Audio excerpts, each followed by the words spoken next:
Deuxième épître de Pierre, chapitre 1. Simon Pierre, serviteur et apôtre de Jésus-Christ, à ceux qui ont reçu en partage une foi du même prix que la nôtre, par la justice de notre Dieu et du Sauveur Jésus-Christ. Que la grâce et la paix vous soient multipliées par la connaissance de Dieu et de Jésus notre Sauveur. Comme sa divine puissance nous a donné tout ce qui contribue à la vie et à la piété, au moyen de la connaissance de celui qui nous a appelés par sa propre gloire et sa vertu, lesquels nous assurent de sa part les plus grandes et les plus précieuses promesses, afin que par elles vous deveniez participants de la nature divine en fuyant la corruption qui existe dans le monde par la convoitise. À cause de cela même, faites tous vos efforts pour joindre à votre foi la vertu la science, à la science la tempérance, à la tempérance la patience, à la patience la piété, à la piété l'amour fraternel, à l'amour fraternel la charité.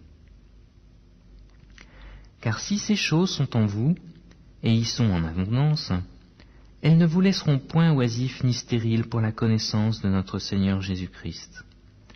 Mais celui en qui ces choses ne sont point est aveugle.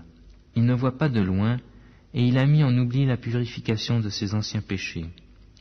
C'est pourquoi, frères, appliquez-vous d'autant plus à affermir votre vocation et votre élection, car en faisant cela, vous ne broncherez jamais. C'est ainsi, en effet, que l'entrée dans le royaume éternel de notre Seigneur et Sauveur Jésus-Christ vous sera pleinement accordée.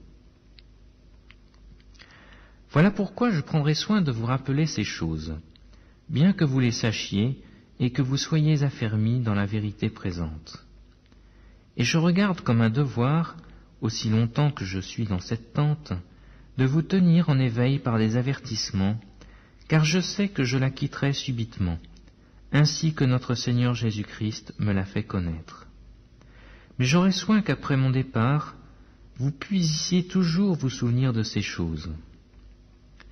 Ce n'est pas en effet en suivant des fables habilement conçues que nous vous avons fait connaître les puissances et l'avènement de notre Seigneur Jésus-Christ, mais c'est comme ayant vu sa majesté de nos propres yeux, car il a reçu de Dieu le Père honneur et gloire, quand la gloire magnifique lui fit entendre une voix qui disait « Celui-ci est mon Fils bien-aimé, en qui j'ai mis toute mon affection. » Et nous avons entendu cette voix venant du ciel, lorsque nous étions avec lui sur la sainte montagne.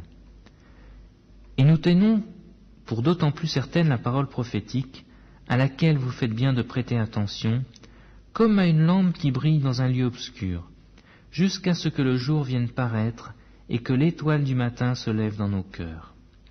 Sachant tout d'abord vous-même qu'aucune prophétie de l'Écriture ne peut être un objet d'interprétation particulière, car ce n'est pas par une volonté d'homme qu'une prophétie a jamais été apportée, mais c'est poussé par le Saint-Esprit que des hommes saints ont parlé de la part de Dieu.